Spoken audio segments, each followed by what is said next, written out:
Estamos con el doctor Eduardo Barcesat. Doctor, muchas gracias por atendernos nuevamente. Enrique Vox le habla de Retrovisor por Radio Independencia. Hoy, bueno, se dio la media sanción de esta ley de reforma, de la reforma judicial, ¿verdad? Tiene una cuestión al menos curiosa que encontré así como primer indicio de lo extraño, es que retiraron del texto de la ley la mención a las presiones de los poderes mediáticos sobre los jueces y esto me parece extraño, ¿no? En general, ¿a usted qué le pareció esta media sanción?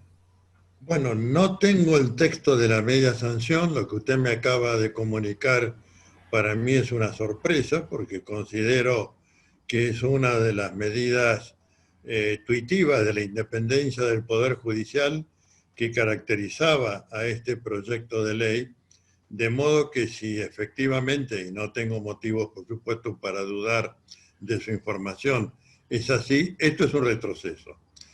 Esto es un retroceso porque no hay ninguna duda de que en esta etapa que hemos llamado del lawfare o guerra judicial, la persecución del enemigo o adversario político tenía uno de sus pilares en las presiones que ejercían los medios de comunicación social, anticipando muchas veces las resoluciones judiciales, diciendo además cómo debían ser, con qué contenido.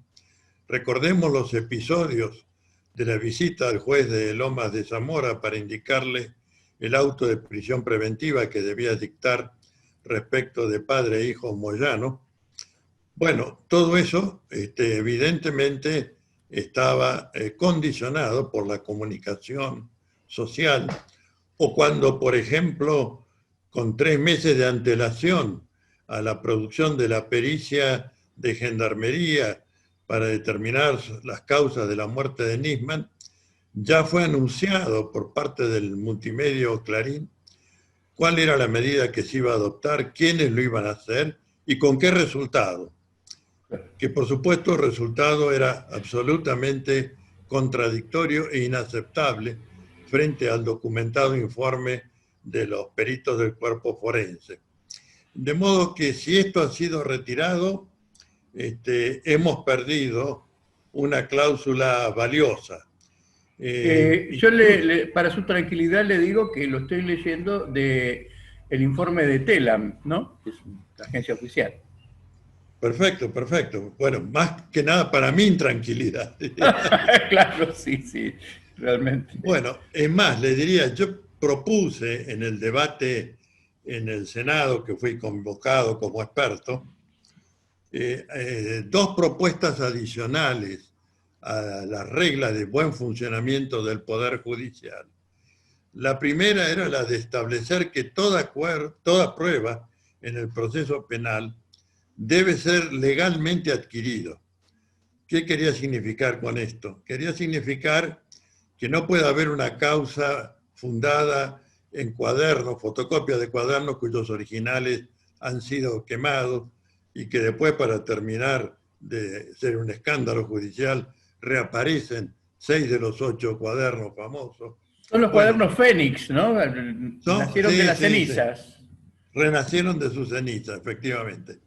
Bueno, eso y tantas otras cosas que se dicen que tal periodista o que tal comunicador encontró al pie de un árbol en el camino que hace cuando está haciendo running, encontró un sobre a su nombre que contenía información, o la ex diputada Elisa Carrió, que también parece que le pasan por debajo de la puerta no solamente las facturas de gas y de luz, sino también informes para que realice presentaciones judiciales.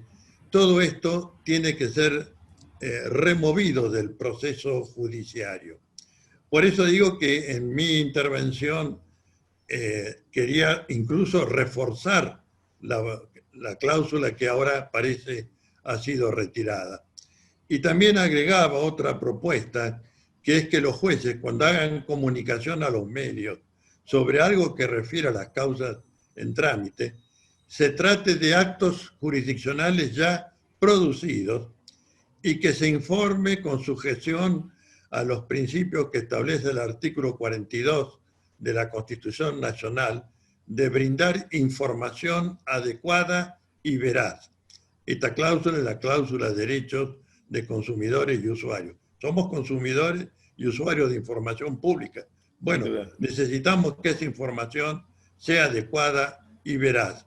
Quiero poner de relieve para la audiencia que en la Convención Constituyente, cuando se trató esta cláusula, el proyecto originario que elevó la comisión respectiva no tenía esta mención de la información adecuada y veraz. Bueno, se incorporó en el debate en plenario y fue tan brutal la reacción de los medios que estaban haciendo una tarea de lobby todos los días sobre los convencionales constituyentes, que se planteó una reposición de la aprobación de esa cláusula con esta inclusión que acabo de mencionar. Bueno, no colectó más que 6 votos y quedó incorporado la obligación de brindar información adecuada y veraz.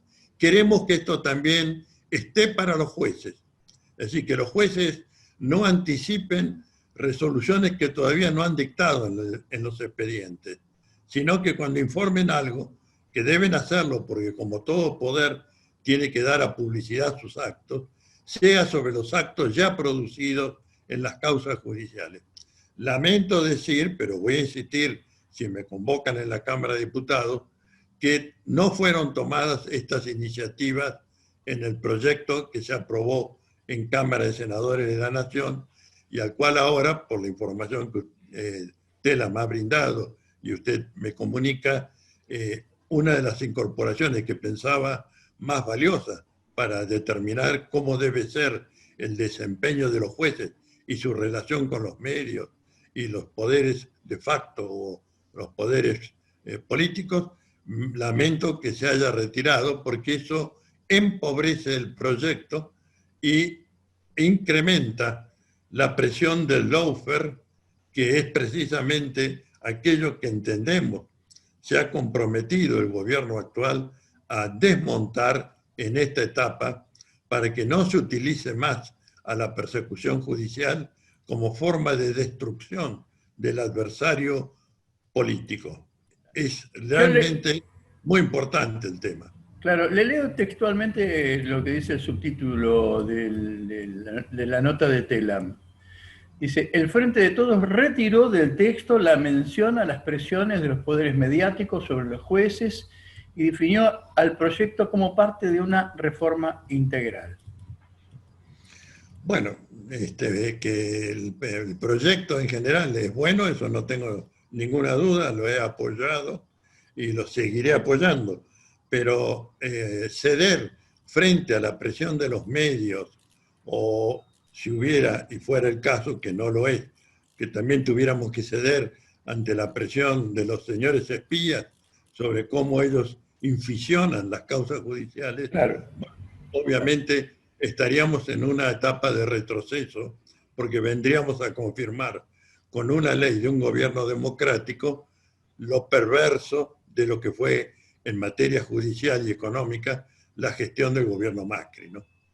Bueno, yo justamente eso me pareció cuando leí, porque digo, bueno, esto, después de todos, es de alguna manera una ratificación de que esas presiones son esenciales para ellos, ¿no? Necesitan poder seguir cometiéndolas. Claro, que existen y que seguirán existiendo y que son fundamentales para esa madeja y dispositivo de intrusión en la labor de los tribunales, que es el lawfare o guerra judicial, ¿no? Bueno, vergonzoso. Vergonzoso, bueno, habrá que insistir, personalmente me comprometo a hacerlo, si es que soy convocado ante la Cámara de Diputados, porque tenemos clara conciencia de que este es uno de los pilares del lawfare, la intrusión de los medios hegemónicos de comunicación social en la función de los jueces.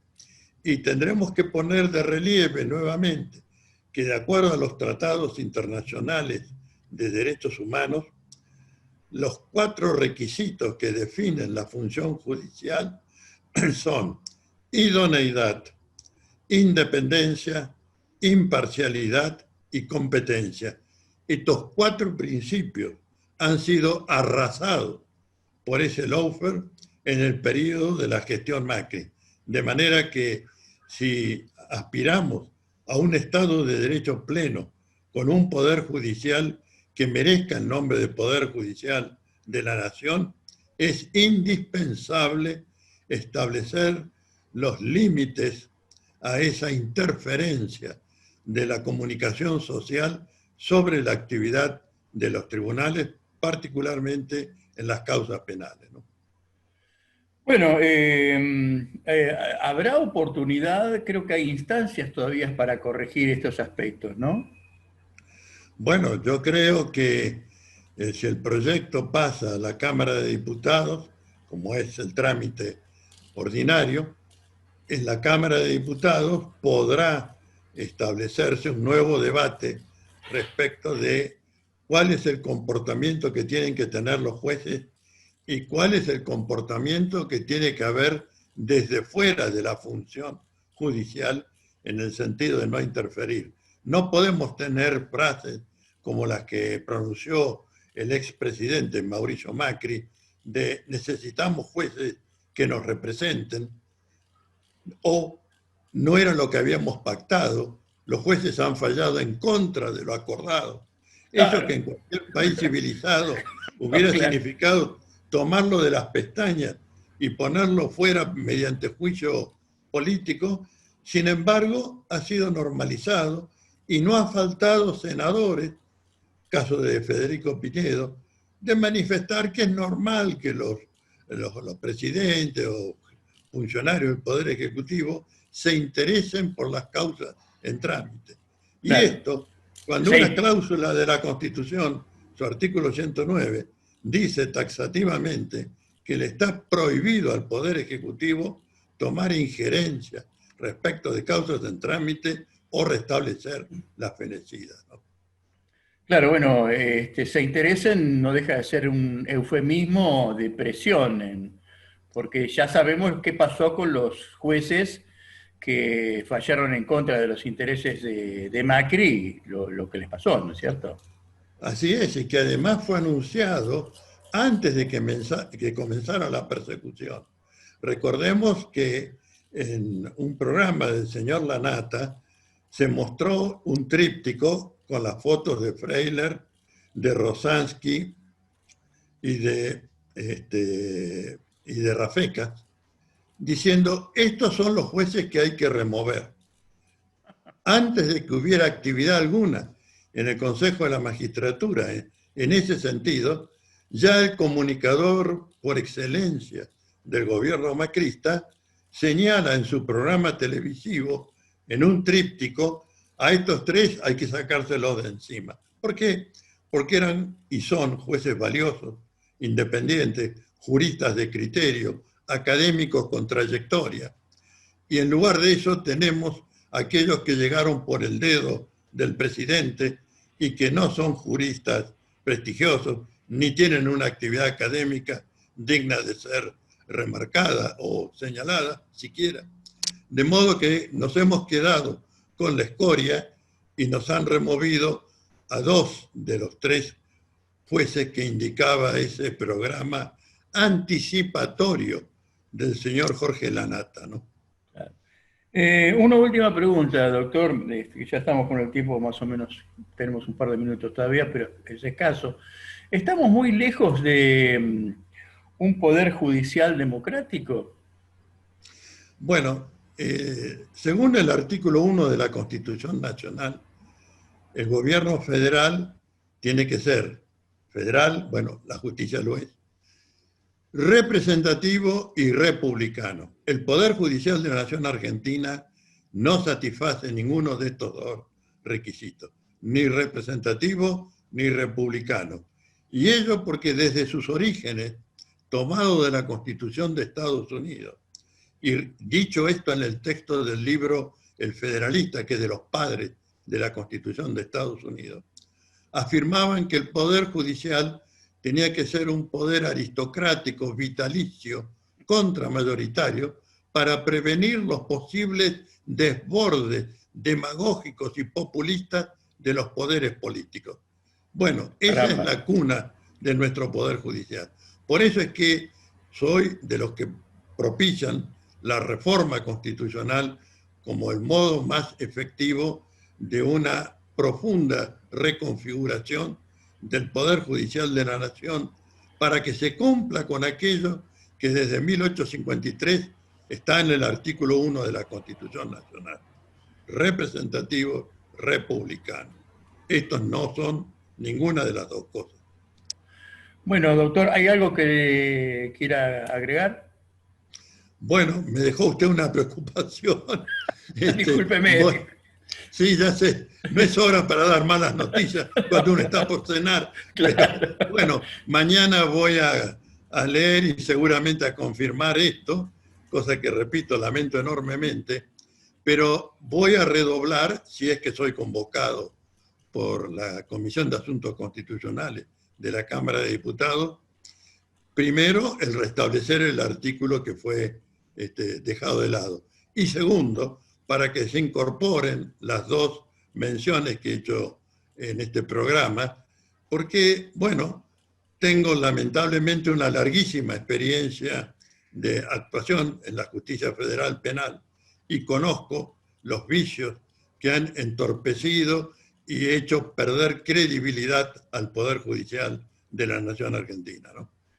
Bueno, afortunadamente tenemos en ese sector, en el de la justicia, reservas morales y Desde luego. festejo que existan. Le agradezco mucho, doctor, le mando un gran abrazo y estamos en contacto. Hasta pronto.